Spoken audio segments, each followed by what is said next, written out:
এখন যে ড্রাইভিং সিটে নাহিদ, মাহফুজ, হাসনাত, সার্জিস, আসিফরা আসে, আপনার লেখাপড়া মনে হতে পারে যে they are not the real deal. আমার রিয়েল ডিলটা রয়েছে হচ্ছে এই কয়জনের মধ্যে, আপনি যারা সালমান কোসেন বা সাদিক কায়েম বা মাসুদ বা বিদেশি সাংবাদিক, তারা এটা মনে হইতে পারে কিনা যে আপনি ওদেরকে একটু অবশ্যই না। আপনি ওদেরকে একটু এরকম কাট্টু মনে সাইজ হওয়া করতে। উচিত হবে না। হ্যাঁ, এরকম মনে হওয়া উচিত হবে না। হ্যাঁ। আর নাহিদ বলেন, আপনি আসিফ বলেন, অথবা যারাই ছিল তখন, তাদের সাথে কিন্তু আমার কোনো রকমের তখন যোগাযোগ ছিল না, সরাসরি রকমের ভায়া যোগাযোগ ছিল।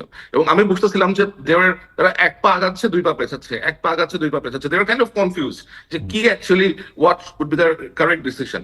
তাদেরকে যখন পুশ করা হয়েছে বিভিন্ন অ্যাঙ্গেল থেকে, শুধু আমার এখান থেকে যে গেছে তা না, আরো বিভিন্ন অ্যাঙ্গেল থেকে অনেকেই তাদেরকে নিশ্চয়ই অ্যাডভাইস করেছেন, and accordingly they have taken the correct decision. সুতরাং এখানে আমার সাথে যার কানেক্টিভিটি ছিল, আমি দেখেছি how he was manoeuvring the entire operation and keeping his calm. That's all I have praised. এর থেকে বেশি কোনো কিছু না। এবং এটা আমার মনে হয় করা উচিত আমাদের, কারণ আমাদেরকে তো ধরেন যে কাজটা করেছে, যে রোলটা প্লে করেছে, you need to give them the thanks, give them the appreciation that you have done a great job.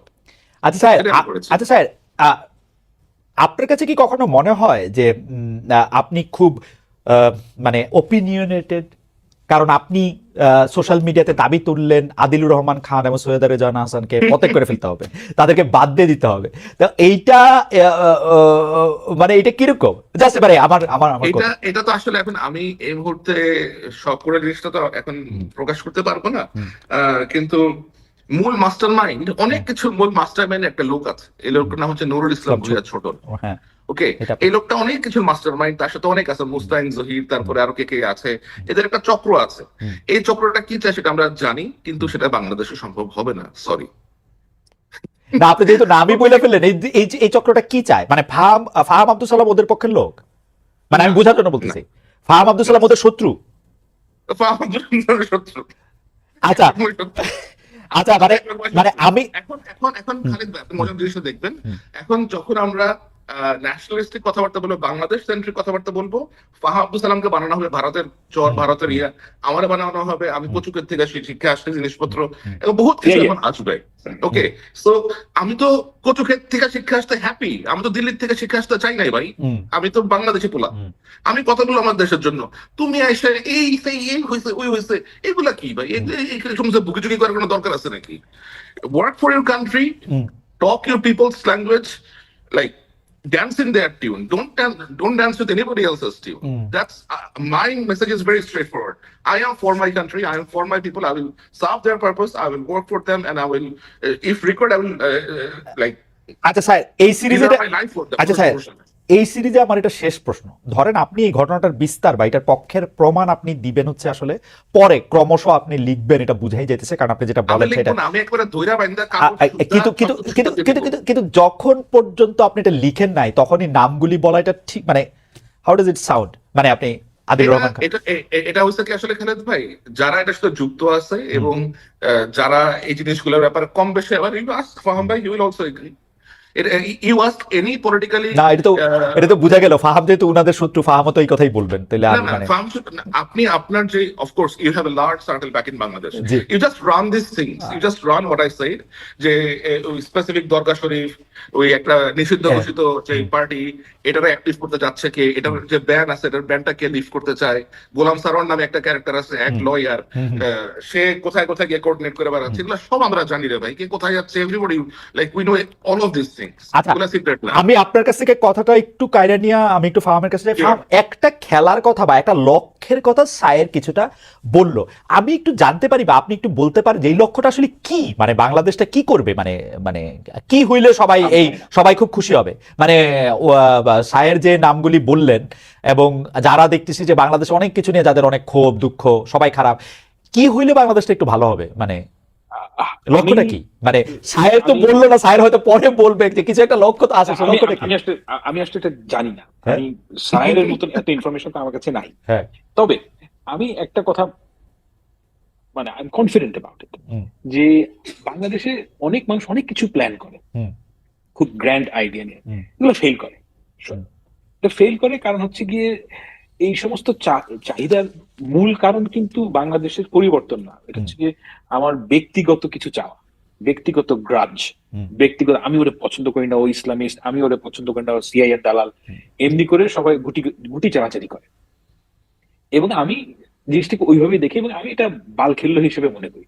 মানে এটার সাথে মানে এটাকে আমি কোনো থ্রেট মনে করি না। তারা চেষ্টা করছে, তারা অনেক কিছুই চেষ্টা করবে।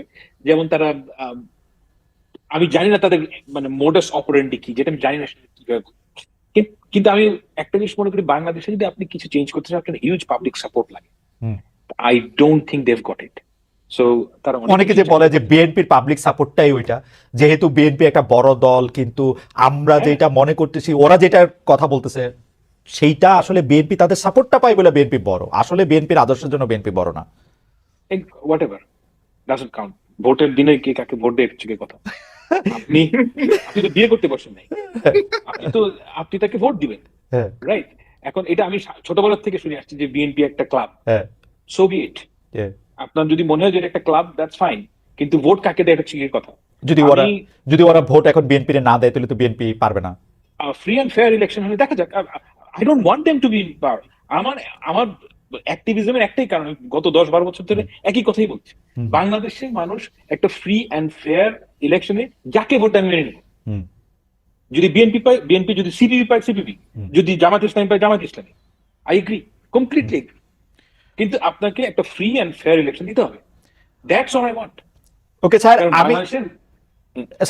আমি ফার্মের কাছে আবার একটু আসবো। স্যার, আমি একটা জিনিস জানতে চাচ্ছিলাম যে আমার এখানে একজন সাংবাদিক এসেছিলেন, তো তার সাথে আলাপ প্রসঙ্গে তিনি আমাকে জানালেন যে জনাব তারেক রহমানকে দেশে ফিরতে দিচ্ছে না জনাব ইউনূসের সরকার, তাকে আসলে বিভিন্নভাবে মাইনাস করারই একটা পরিকল্পনা করা হচ্ছে। এই ব্যাপারে আসলে আপনার কোনো তথ্য আছে কিনা? আমরা প্রশ্নটাকে আরেকটু ঠিক করতে চাই। জনাব তারেক রহমান দেশে ফেরাটা কবে ফিরবেন, এখনই ফেরা উচিত কিনা, তিনি কোনো কিছু আশঙ্কা করতেছেন কিনা? আমি আসলে আই হ্যাভ নো আইডিয়া উনি কি প্ল্যান করতেছেন, অথবা কারণ আমার তো এটা থাকাও স্বাভাবিক না আসলে। কিন্তু আমি বিভিন্ন ভাবে বিভিন্ন সূত্রে যা জানতে পারি অথবা যা বুঝি যে বিশেষ যে গোষ্ঠী আছে সেই গোষ্ঠী বাংলাদেশে সহসা নির্বাচন হোক এটার পক্ষে তারা না। তারা চান বাংলাদেশের যে অবস্থায় বর্তমানে আছে অন্তর্বর্তী সরকার, এটাই আরো দীর্ঘায়িত হোক, অন্তত 2-3 বছর আরো দীর্ঘায়িত হোক, এবং তারপরে তারা একটা অবস্থাতে গিয়ে নিজস্ব একটা সুবিধা মতো পর্যায়ে পৌঁছে তারপরে তারা ইলেকশনটা দিতে চান। এবং তাদের ইলেকশন কন্ডাক্ট করতে তাদের কাছে অবশ্যই প্রথম বাধা হচ্ছে মূল যে পলিটিক্যাল পার্টিগুলো আছে, বিএনপি, জামাত, গণ অধিকার পরিষদ এবং অন্যান্য যে সমস্ত লাইক আপনার লিডারশিপ আছে তারা। সুতরাং অবশ্যই তারা তো চাইবেন না যে মিস্টার তারেক রহমান বাংলাদেশে যাক, বাংলাদেশে গিয়ে উনি ওনার লোকজনের সাথে ইনভলভ হোক। তো তার ফেরা ঠেকাতে অবশ্যই অনেক রকমের তৎপরতা থাকতে পারে, বাট আমি নিশ্চিত না যে এরকম তৎপরতা আছে কিনা। বাট আমি বিএনপির লোকজনের কাছ থেকে আমি যতটা জানি যে উনি যথেষ্ট ইন্টারেস্টেড বাংলাদেশে ফেরত যেতে। ওনার মায়ের চিকিৎসা এখনো চলছে ইউকেতে, তো উনি হয়তো নিশ্চয়ই ওরকম একটা সুবিধাজনক সময় বাংলাদেশে ফেরত যাবেন। মানে এই প্রশ্ন ফাহাম যখন আরেকবার আসছিলেন, ফাহামকে আবার করছিলাম যে ফাহাম সে সময় একটা উত্তর দিচ্ছিলেন যে এটা তো আসলে দেশের সকল ফোকাস ওদিকে চলে যাবে, কিন্তু দেশের সকল ফোকাস ওদিকে গেলে তো যাওয়াই তো উচিত মনে হয় এখন এই হানাহানি পারস্পরিক কাদা ছোড়াছড়ির মধ্যে। আপনার কাছে কি মনে হয় যে মানে উনি? আমার মনে হয় হি উইল লিভ, লাইক আমার মনে হয় he will travel to Bangladesh. খুব শীঘ্রই বোধহয় উনি যাবেন বাংলাদেশে। ফাহাম কি এটার একটা এক লাইনে কিছু বলবেন যে আপনার কি মনে হয়? আমার তো মনে হয় উনি যাবেনই অবশ্যই, কিন্তু কখন যাবেন এটা তো বলা খুব দুরূহ, কারণ এই মুহূর্তে তো ওনার মার চিকিৎসা চলছে।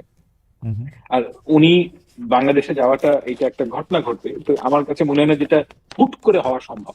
মানে উনি যদি প্ল্যানও করেন, হুট করে হওয়া এটা সম্ভব নয়। উনি তো আর আমার প্রোফাইলের মানুষটা যে আমি টিকিট কেটে চলে যাবো।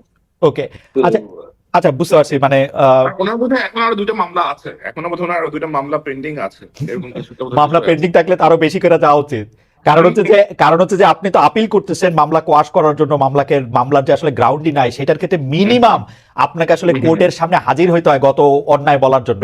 এইটা যে উনি অ্যাটর্নি জেনারেল ফাইল দিয়ে পাঠিয়ে দিয়েছেন এটা ঠিক হইতেছে না, আই এম টেলিং ইউ, এটা ওনার হাজির হয়ে এগুলিকে বন্ধ করা উচিত। ইনি একদিন আসলে একদিন উড়ে যাবে সব, যেটা হলো আমার আন্ডারস্ট্যান্ডিং, সরকার যদি বাধা না দেয়। দুইটা মামলাতে বোধহয় তার ওনার সাজাও হয়ে আছে, বোধহয় কোনো একটা মামলাতে হ্যাঁ, সাজা হয়ে আছে।